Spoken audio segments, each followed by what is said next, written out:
Team, going all the way back to 1995 up until just last year, I have literally been issued thousands of pieces of individual pieces of kit, right? Whether we're talking about Woodland issued, God's Camel, and Alice gear, all the way up until the last year when I had all this Molly crap, right? Looking forward to hearing your thoughts and your comments about the number one military issued item or surplus item or items that are used by the military, right? There is one piece, it's actually a pair that I got originally in 2012, maybe 2013, and they're right here. So these are not issued. They're aftermarket, if you will, military gear. They're boots, right? Why are these so awesome? I'm going to tell you why they have been so awesome. I first bought them. They're Bellevilles. I don't know the model number of Belleville or whatever, right? I bought them in Hawaii in 2012, like I said, at the latest, early 2013. And the first time that I wore them, I went and did a ruck, 12 miles, air assault standards. So a 35-pound ruck with weapon, and I had to do that in the prescribed amount of time.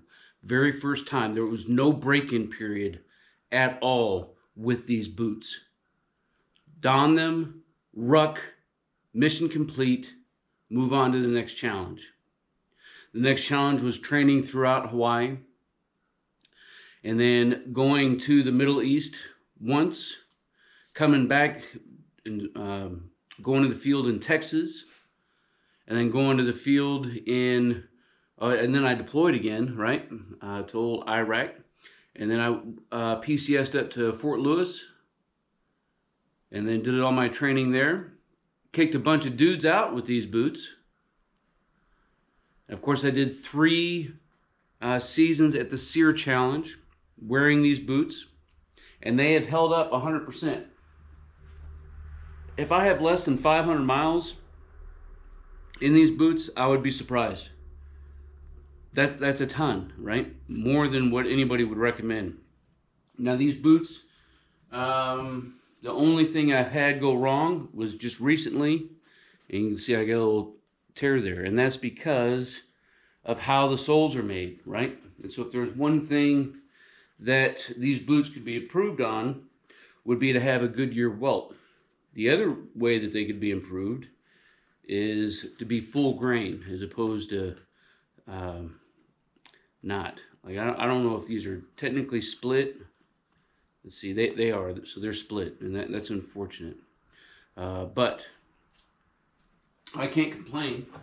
And if you know why my boots are tied like this, it's probably because you've been to air assault school and you know what that last inspection is like after your ruck, to see if you get to get your wings or if you have to come back again and do it all over again. But man, 12 plus years, hundreds of miles on my feet, rucking in deserts, in mountains, in the Pacific Northwest where it rains all the time, down in California, here in Georgia, everywhere. Man, you can't beat that for probably $140. That's pretty stinking awesome. What do you think? Let me know down in the comments below about your number one item that you've had while you served, or that you've acquired if you've never served. Whether it's an issued item, or whether it's something like a Belleville boot, something that's aftermarket, that's sold specifically or marketed specifically to the military. Now, this ain't no advertisement for them. I just wanted to share my experiences with these things. I do have 2 more identical pair of Bellevilles. You know, Stoke, why do you have 2 more identical pairs? Well, once these got into the shape where I could no longer keep them clean, right? Because this is post full grain boots where we used to, you know, shine our boots and actually take pride in what we did. You know, as a platoon sergeant and first sergeant, I needed a pair of boots I could wear in garrison that didn't look like a bag of smashed assholes. So that's why I have 2 more pairs. So even though this dude is worn out, I got 2 more pair ready to go. You can see them soles on these things, right? Lots of mileage. But Vibram soles, they hold up good. The only thing I did to them was take the boot laces and change them out for survival paracord. So that's the regular paracord, but then it has the fishing line and the fire starter inside. So there's that. All right, team, that's it, man. I'm gonna let you go. Again, let me know down in the comments what your #1 favorite military piece of gear is. As always, until then, you stay out there, you keep grinding, and you stay stoked.